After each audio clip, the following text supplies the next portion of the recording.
Hello everybody. Today I want to do another grammar video.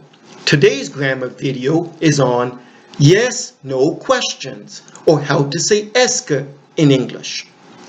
My students who are also learning French often ask me, how do we say est-ce in English? Well, unfortunately, there is no magic expression like est-ce in French. It really depends on the context of the sentence. So let's begin.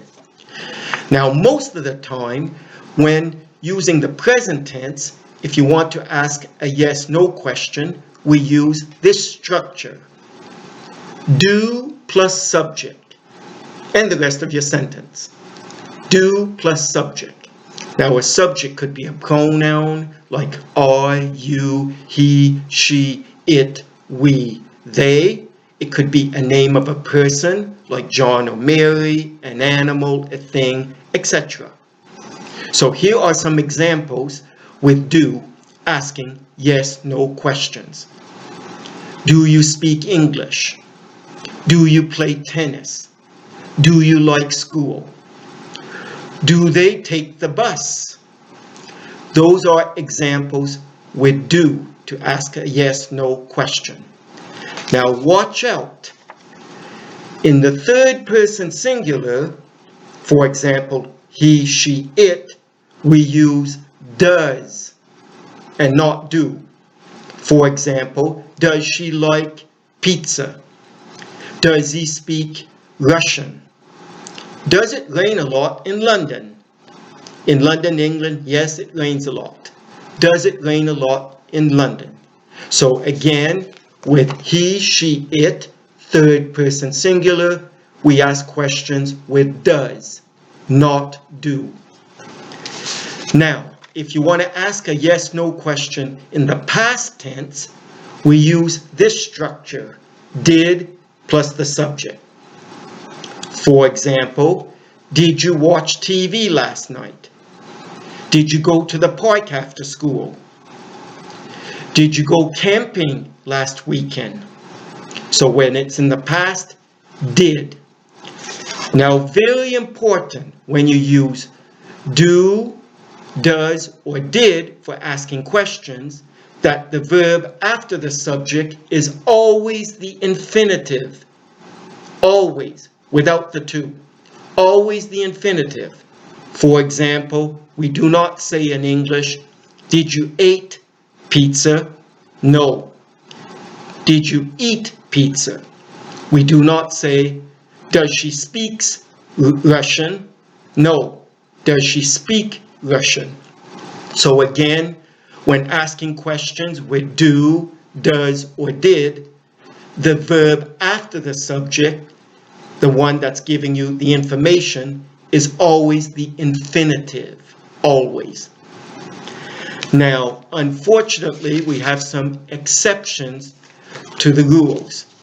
Now, with the exceptions, all you have to do is conjugate the verb, then you have your subject, then the rest of your sentence. Here are the exceptions. The verbs be, can, could, may, might, must, shall, should, will, and would. So if you want to ask a yes-no question with one of these verbs, you conjugate the verb, you have your subject, and then the rest of your sentence.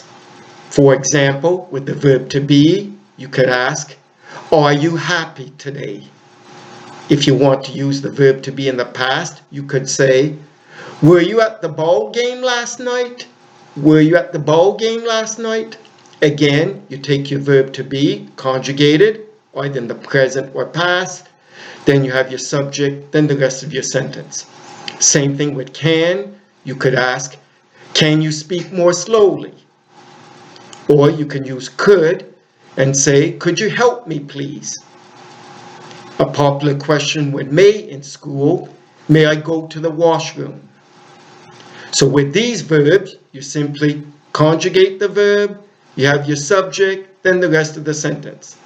Now the good news with these verbs, except the verb to be, which is the only real irregular verb in English. All the other verbs are super easy to conjugate because they never change. Can is always can. I can, you can, he can, she can, it can, we can, you can, they can.